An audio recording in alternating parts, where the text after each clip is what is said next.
we are welcoming Stephanie Nelson to the show to talk to us about her new book and also about reinventing yourself as stay-at-home moms or new moms or moms with any kind of child. I know we all sort of go through those time periods where it's like, gosh, what is my life really like? And so, Stephanie, first tell us a little bit about yourself, and then let's talk about your book and about reinventing yourself. Well, thank you. Thanks so much for having me on. I understand this is your 100th podcast. That's very exciting. Gosh. Yes, thank you for saying that. Yes, it is. Yeah. And the other connection is that you and I spoke a million years ago in the early days of this whole brand, Teaching Your Toddler, when it first started and I first started the website. It was I was doing a lot of, I was actually working for another website called Family First. And so I interviewed you for that. That was sort of the beginning of my journey as a content creator. And so I'm loving that for our 100th anniversary, we've sort of had this bookend of like the beginning of the career to here we are at this milestone show. So thank you for mentioning that also. Oh, I love that. I'm honored to be here for it. So, that's great. So yes, so I'm a mom, and I have two sons now who are 27 and 30. But 23 years ago, when I started at the Coupon Mom website, which was teaching people how to save money on groceries, but also trying to encourage them to donate food to charity. And that piece, actually, the donate food to charity piece, is how it started. I added the how to save money on your family's own groceries to attract people to the idea of donating food to charity. But I can really relate to your audience, because when I had this idea, I love to use grocery coupons. 23 years ago, I went and I heard a speaker at our church, and she said, if there's something you love to do, pray about how you can use that to help other people. And I'm one of those people, you don't want to get stuck behind in line at the grocery store, the woman with all the coupons. And that's a fun game. And that is what was just top of mind. God, I really love to save money with grocery coupons. Surely there's a way for me to use this to help other people. And I started to pray about it every day. But I had two little boys. I had a 3-year-old and a 5-year-old. I'd quit working to be a stay-at-home mom. That was not in our family's financial plan at all. Because, it's not until you have a child that you really know how you're going to feel. Right. So I convinced my husband that if I quit working, that I would be on we drill it down to a super tight budget, and we could make it financially. And so, to his credit, he believed. I actually made a PowerPoint presentation about it. And I will say, I kind of exaggerated the assumptions, but at any rate, the grocery coupons made a big difference. But so I started to pray every day. How can I use this? And on day 11, I am at our church, and on the church bulletin, they had an appeal for food donations for our local food pantry. I didn't even know there was a local food pantry. I was so naive. I didn't know that hunger was an issue that people in my suburb faced. But what caught my eye was that every item on the list was a coupon item. So I thought, oh, okay, this is interesting. And so the next day, I went to the grocery store with my coupons. I got the stuff on the list, and I got $60 worth of groceries at a cost of $10. Wow. Now that was really my light bulb moment. I'm like, okay, wait a minute. There's something here. So I take the food to the food pantry with my kids. You just can't leave them at home when they're that little. And we sat and we waited in the waiting room, because I wanted to talk to the director of the food pantry to tell her this brilliant idea so she could somehow grow it. What could I do? I didn't. So she didn't have time to see me. She was seeing clients all day. And what happened to me was probably the best thing, because what happened to me was I looked around that waiting room and I saw other moms just like me with little kids just like mine. And the only difference was that we were in different situations. Okay. It still gives me goosebumps when I think about this. When they've worked all day long, you could tell from they were dressed more nicely than I was. They've worked all day long. They're stopping at the food pantry to get some food before they go home. My pastor says, when you're looking where you can help, just pay attention to what breaks your heart. Oh, wow. That's profound. if something breaks your heart, you really don't have to work too hard to get motivated. Hmm. Well Okay. said. Yes. So I go to the car in the parking lot. I never did see the director. And I just felt like God's telling me you should buy food for charity every day. You think it's fun anyway. I mean, how great is this? So we started collecting coupons at my church. They put a collection box. People would bring their Sunday coupons. And let me back up a little bit. This is the year 2000. Mm. Coupons are so unpopular. I honestly didn't know another friend who used them the way I did. Hmm. It was just not, I mean, it became popular. They became popular in 2010. This is 10 years earlier. Wow. So, yeah. So I tried to get women interested in using coupons, and I would invite them to my house and I would explain how this worked. And they were so confused. So finally, yeah, my mother said, you know what? Don't try to teach us to figure it out like you can figure it out. Just give us a list of what the best deals are that week. Hmm. Okay. Well, wow. All right. I could do that. It didn't occur to me to do the figuring out for people. Mm-hmm. So one thing led to another. We did it every week. Pretty soon I had 25 women. I'm making these custom lists, and it was getting cumbersome. And my pastor said, why don't you just start a website and put those deals on the website every week? And then anyone in the state could actually use that information. Right. Yeah. So that's what I did. And it cost me $35 to start a website on dial-up internet. Yep. Yeah. And, you know, it was just grassroots. And I would take my older son would go to kindergarten, and my younger son, I would go speak to women's church groups, and he would just sit at the little table. He loved it because there was always a buffet, a Chinette plate and a buffet. He could pick whatever he wanted. And um, and they would go shopping with me, and they would, you know, see the coupons. We would take the food to the food pantry, and I heard an expression I really loved years ago, which is children learn by what's caught, not taught. Oh. So my sons they couldn't help but see that what we do in our family is we buy food and we donate it to charity. I never Mm-hmm. sat them down and gave them a little lecture about that. Mm-hmm. Um, and over the course of their life, it's interesting to see now that they're in their 20s. I was with my son in a restaurant. He was in his 20s, and he had noticed when we were going into the restaurant that there was a homeless man outside. So we had our meal. He had a big sandwich. He ate half of it, and then he asked for a to-go box, and he got the other half. Hmm. And when we walked out of the restaurant, he walked a block to hand the sandwich to the homeless man. Hmm. I have never done that. I didn't teach him how to do that. I just, you know, we have to remember our kids are paying attention to everything we do. And if we really are sincere about it, and if we really are authentic and it's part of our life, they will learn it. Mm-hmm. Yes. Yep. Absolutely. Well, the book that you wrote is called Imagine More, Do What You Love, Discover Your Potential. And you alluded to it in the beginning, just a minute ago, when you were talking about, you know, talking to God and bringing it to him and helping and letting him show you. But then you also had some things like the situation in the food pantry. But I also read about when you were trying to start your website, you had some issues with the IRS and had some rejection and things like that, right? So how did that adversity sort of help you, you know, see bigger things or better things? Well, I think that's such a good question, because people tend to look at success stories and they think, oh, well, look at that. Everything just went so perfectly well. I actually wrote this book I'm 60. And when I turned 50, I kind of thought, you know, the best years of my life are behind me. My kids are grown.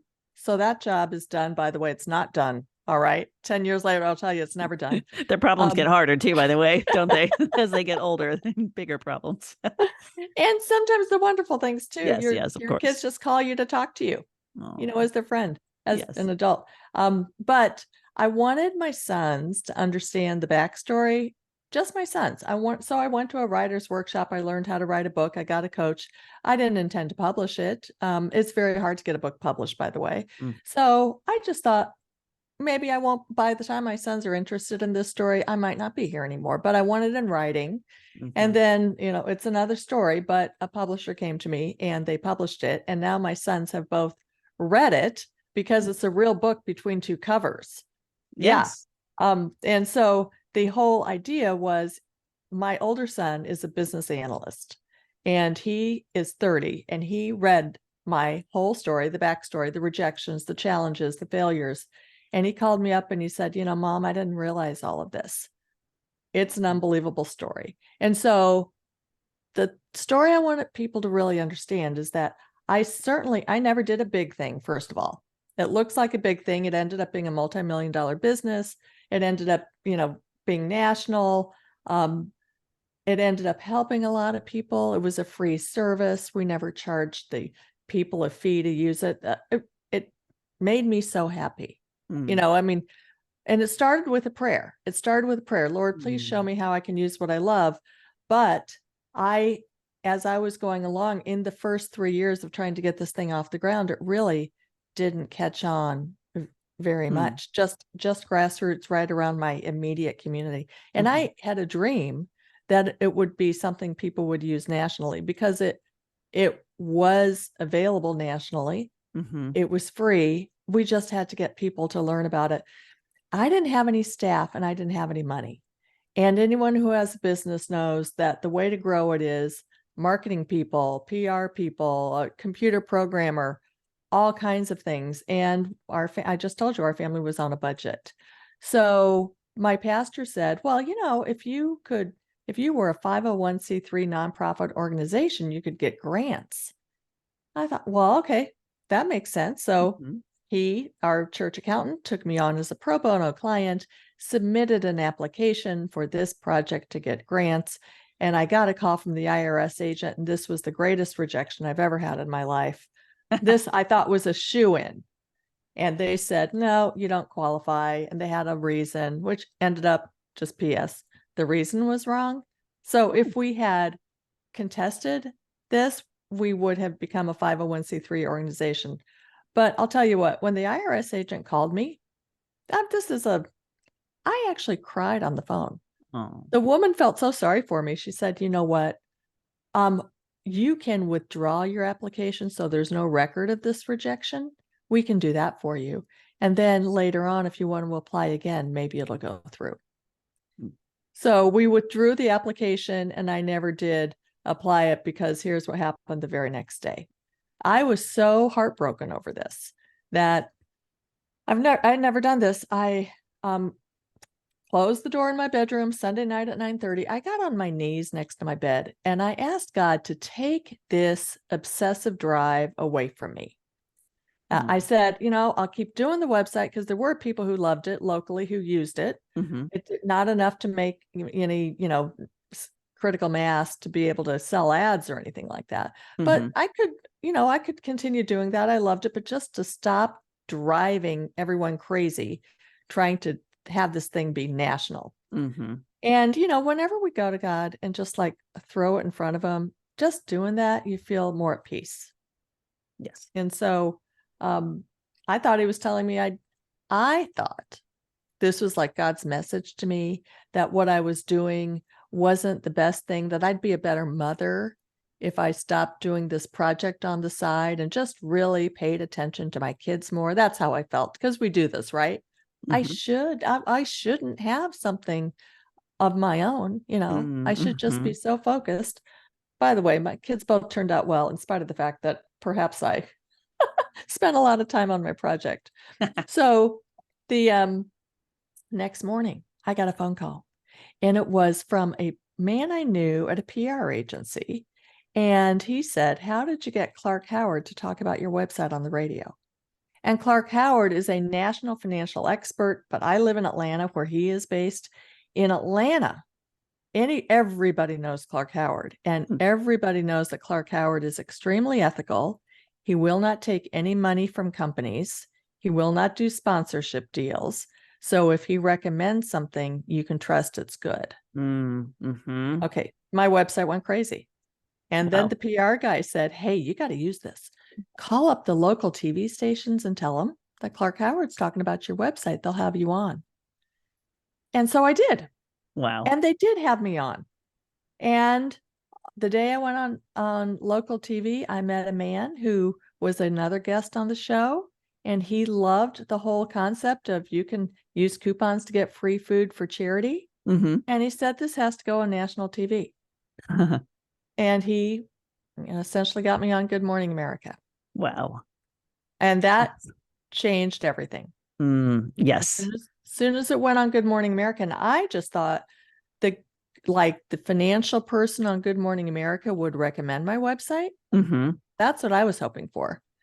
But I was a regular mom, and their audience were regular moms. And they said, we would like you to come and just explain your coupon thing on TV. Okay, let's get real for a second. I have been a mother of toddlers and preschoolers. I just wore jeans and sweatshirts every day. I didn't even own a purse anymore. This was to go to New York City and go on live TV was terrifying. But the other side of me says, but you're going to get like 5 or 6 minutes of free exposure on national TV. Are you going to pass that up? Mm-hmm. Yeah. So finally, the one who talked me off the ledge was my brother. And my brother said, what are you so afraid of? They're not going to ask you about anything but grocery coupons. Right. I mean, they're not going to ask you what I think of the crisis in the Middle East. They're going to ask you about your topic. Right. Yes. And what you know about already. Yeah. Yep. And so many of us as women were like, oh, I can't put myself out there. Wait a second. We all have something. Mm-hmm. Everybody has something that they love and that they know all about, and that maybe they talk about too much, and everyone knows it's your thing. Surely there is a way we can each figure out how to use that to help someone else. Yes. So along that line, how would you, and you used prayer. I think you've also talked about in the book about like thinking about what your strengths are. So like you said, your passions, what do you always talk to people about? What are those things you think about? What do you obsess about? What touches your heart, right? What are those ways that a mom that's listening to this, if they're thinking, gosh, I really want to do this or this or this, but I just don't know how to get started, and all of those things, how do you sort of narrow that down or figure that out for yourself? Well, and that's why I wrote this book, again, thinking back to my sons, because I heard that speaker and she was great with that one motivating sentence, but there was she didn't have a follow-up program or anything like that. And I thought, okay, I wanted to kind of lay out a roadmap.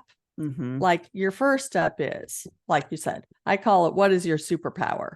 Yes. We all have something. So, and that's 35,000 feet. So for example, you might say, yeah, I guess I'm good at, let's see, I used to be a communications trainer. Okay, so I'm good at telecommunications training.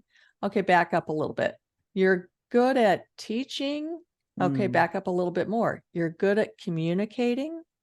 Okay, now as we get broader, there are more possibilities. You might take for granted that you're really good at listening to people and talking to people, but you might not understand it. So I think it's good to ask our friends, ask our family members, what would you say my strength is? Well, you're really good at listening to people. Well, how many, mentorship programs? I mean, how many opportunities would there be to step in and help people with this wonderful ability of listening to others?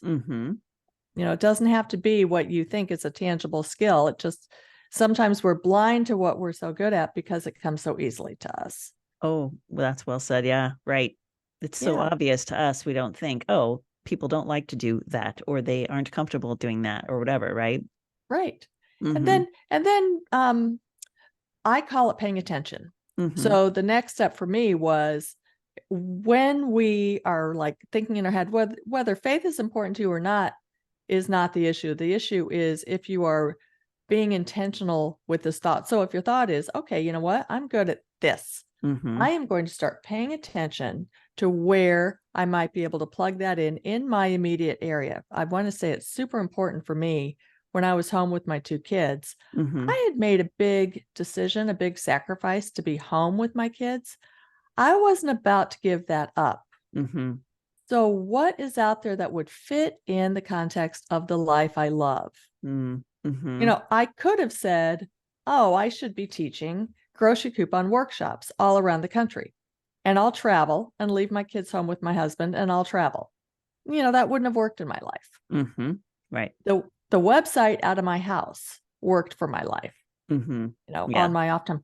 So, paying attention, would I have noticed in the church bulletin the food appeal had I not been really paying attention, looking around and saying, where can I plug this in? Where can I plug this in? Right. It was on your heart already. Yeah. Mm-hmm. Yeah, I think people are going to be surprised. Mm-hmm. Once you're kind of on the hunt for that, what will jump out at you? Mm-hmm. Right. And I also love how, like your story about the local radio, promo that happened, and then you sort of parlayed that into the local TV, and then that went national. I mean, like you were looking for things that maybe weren't conventional, or at the time things have changed a little bit since back then because of social media. That is a big a way to amplify in a different way that we didn't necessarily have in the beginning times for either of us. And we may have done something different, but anyway, I guess those sort of looking under the rocks that you wouldn't normally expect to look for, right? Be creative. Well, and today you make such a good point, because it's more accessible to all of us today to be able to get your message out there. And again, I'm a dinosaur, but when I was starting, there was no Facebook, there was no Instagram, there was no YouTube. Mm-hmm.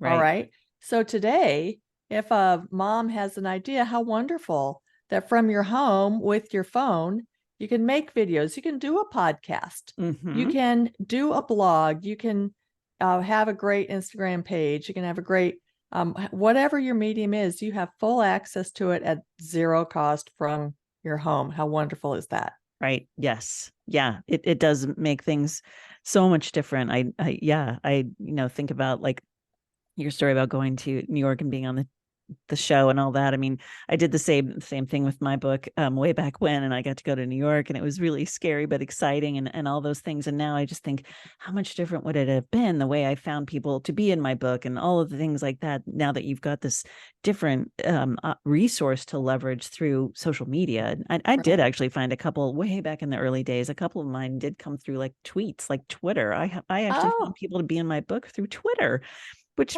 is so crazy, but I don't know. Funny. Yeah, isn't it? But anyway, that's great. So I another thing that I thought was really profound, you've got in the book a quote from the founder of Tom's, and it's just, what would you do if you didn't have to worry about money, or if you could do whatever you wanted with your time? How would that open up things for someone? So, for the listeners, just think about like, what are those things that if you didn't have to, like, you said, if you didn't have to have a career around it, what would you do? Yeah. And I'll tell you what, that every successful advisor, like Steve Jobs, anyone giving advice, they always say, just do what you love. So for example, there was no way to make money with my website when I started, because the advertisers that are on websites today didn't exist yet. So back when I started, it wasn't even a question. I didn't have the temptation of making money because there was no way to do it. But my metric was how many people are using this, how many people are donating food to charity. And of course, the real metric is when you start hearing from real people via email or however they're communicating, and you just feel like, okay, this is making a difference somewhere. Yeah. But you can be surprised. I mean, the strategy of so many initiatives like Facebook, like Twitter, they didn't have any advertising at all in the early days. Their goal was just to reach as many people as possible, to get as big as possible, worry about making the money later. So if you have, like, putting out good content, if you have a mission, if you have a dream, it's not that it would never make money, just worry about it later. Because if it takes off, there will always be an opportunity once it's big enough. And the funny thing is that I was so broken. Now let's go back. I was so brokenhearted about the IRS agent saying no. And once my, whole concept in the website did go national. And once it got lots of traffic, then Google had invented a ad product. It was super easy for someone like me, just threw it on the website and forgot about it. And the Google code would read what your website was about, and then it would deliver ads that made sense for your website. I never had to have a sales force. I never had to try to sell ads to anybody. It was so easy. But because of the sheer number of people we had, those Google ads made so much more money than government grants ever would have. Nice.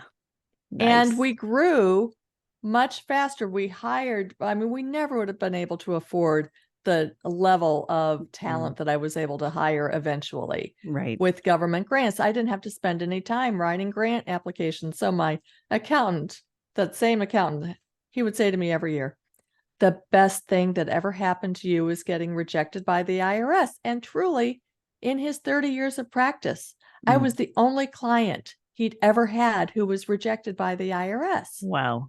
And probably one of the most successful that he ever worked with. And, so when we get knocked, this is why when we get knocked on our knees, sometimes we just have to say, you know what? We don't know the rest of the story. This is only one piece of it. It's easy for me to say that because I'm looking back over 23 years. But, and I'm going to go, back again. For me, it worked in my life with my 3 and 5-year-old. And I did say to my sons recently in their 20s, I said, you guys, I'm sorry if I neglected you or didn't pay enough attention to you when I was so busy doing this Coupon Mom thing. They both looked at me like deer in the headlights. They had no idea what I was talking about. And my son said, "Oh, Mom, just what every kid in high school wants, more attention from his mother."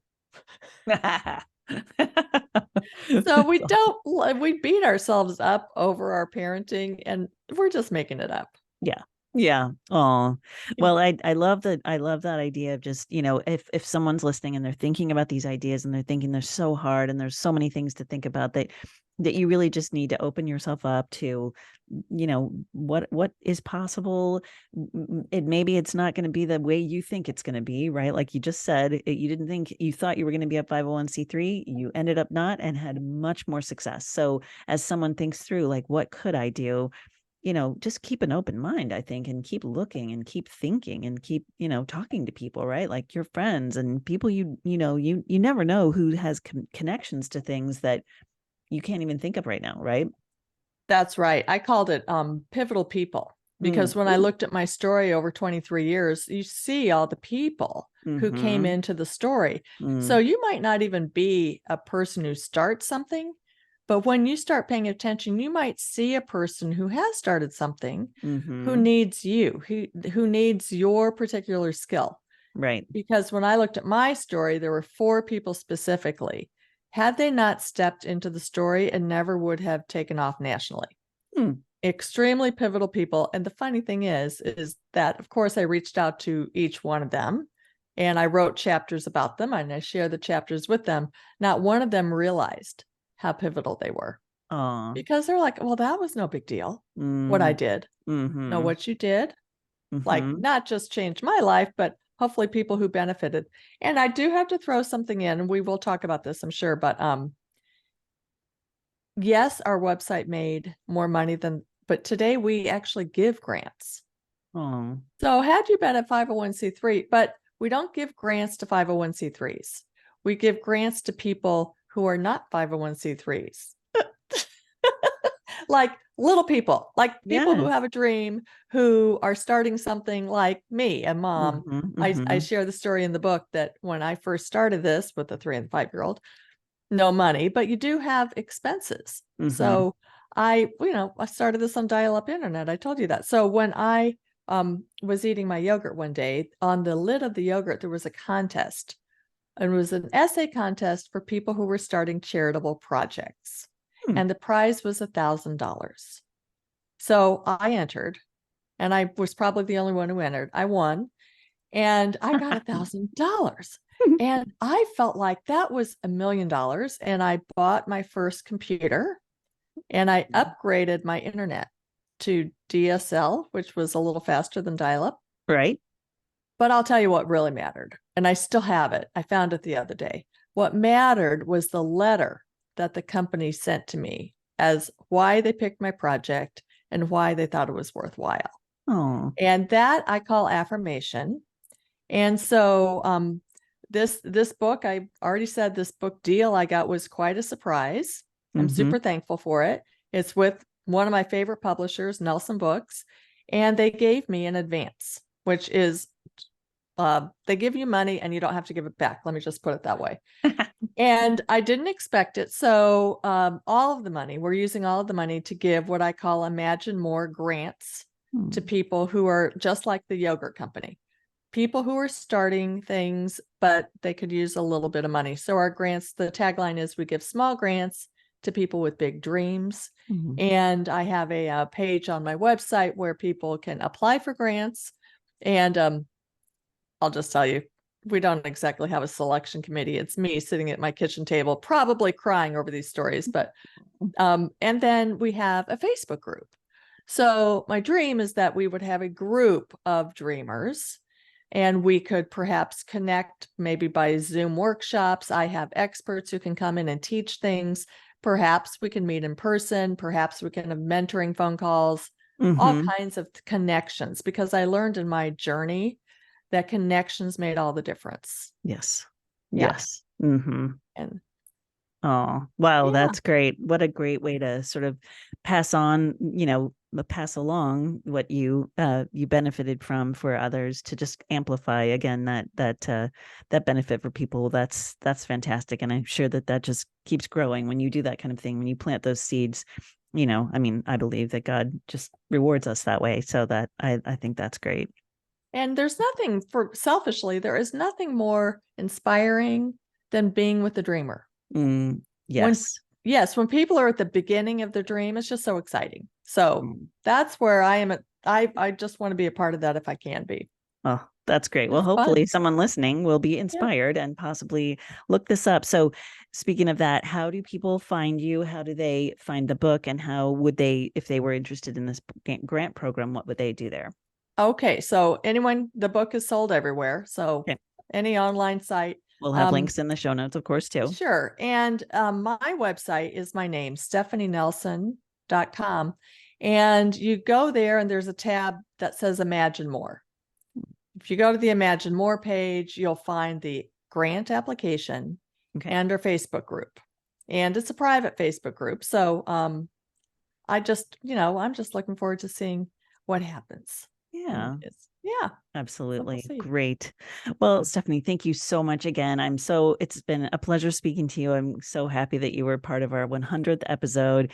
And congratulations on that. Oh, thank you. Thank you so much. Well, excellent. Well, we'll have all the links in the show notes for everyone to find you. And again, so appreciate your time. Yes. Thank you so much. Yeah, absolutely. Thank you.